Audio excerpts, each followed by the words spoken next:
Hey people! Mid of December, Philips started rolling out an update to its 2016 and newer Android TVs. Version 8, also known as Android Oreo, brings an updated home screen that is more focused on content and brings more customization options. Philips was the first company to bring Android TV platform to the market back in 2014.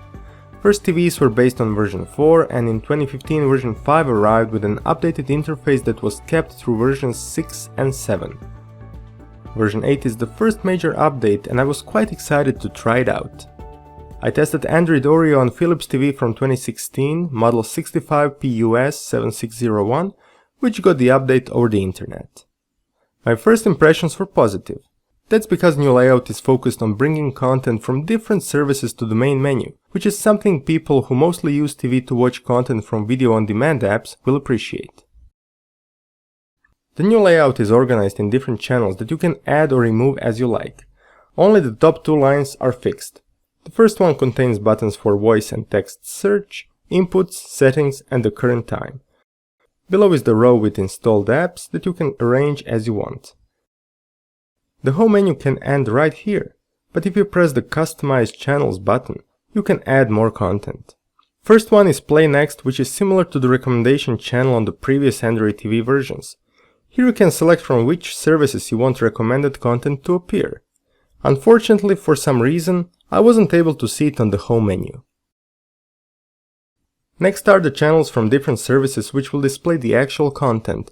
You can get recommendations, for example, from Netflix or Google Play Movies, but also display videos from channels you are subscribed to on YouTube. There is also a how-to section from Philips which links to useful tutorials on Philips TV YouTube channel. Once you add channels, you can arrange them on the home screen or easily delete them if needed. There is also a button to directly open each app for a particular channel. As you can see, the home screen is again focused only on content from the internet. There is no option to add live TV channels, most often used inputs, or network places. So the updated home screen is the main difference in the new Android TV 8.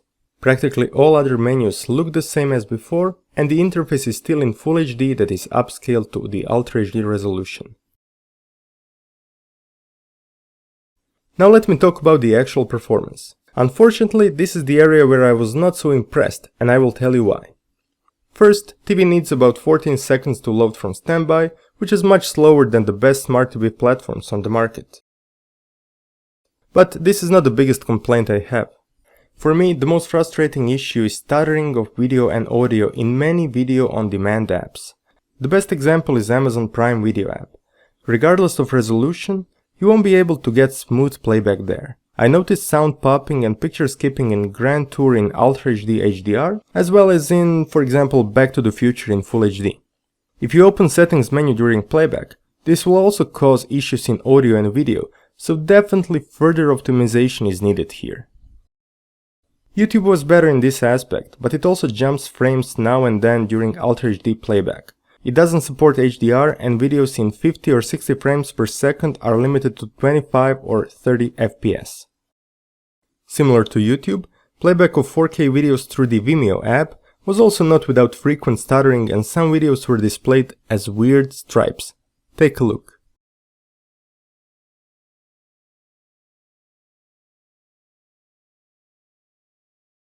Netflix was the best in terms of playback, without any video or sound issues, even with Ultra HD HDR content. Bluetooth connectivity is still plagued with playback issues.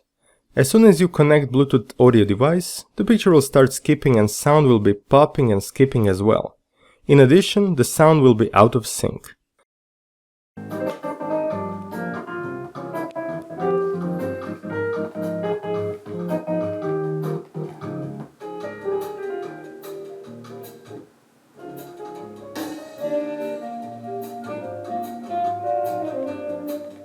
Seems to me like the hardware built into this TV is barely able to take care of playback with built-in speakers, and Bluetooth is simply too demanding for processing.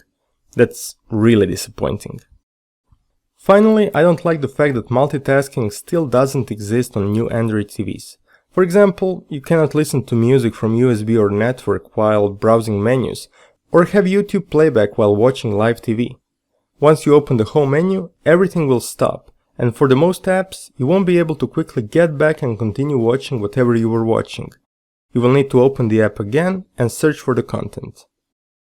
So despite improvements to the Android TV platform, seems to me that the underlying software from Philips is the biggest issue here. Even when I disabled background apps in the developer menu, the behavior was still not good enough for quick and stable navigation throughout the interface. Regarding Android TV platform itself, for me, the main issue is lack of any real customization. There is no option to revert to the Android 7 layout, to change wallpaper, or to select a more compact menu that would not occupy the entire screen.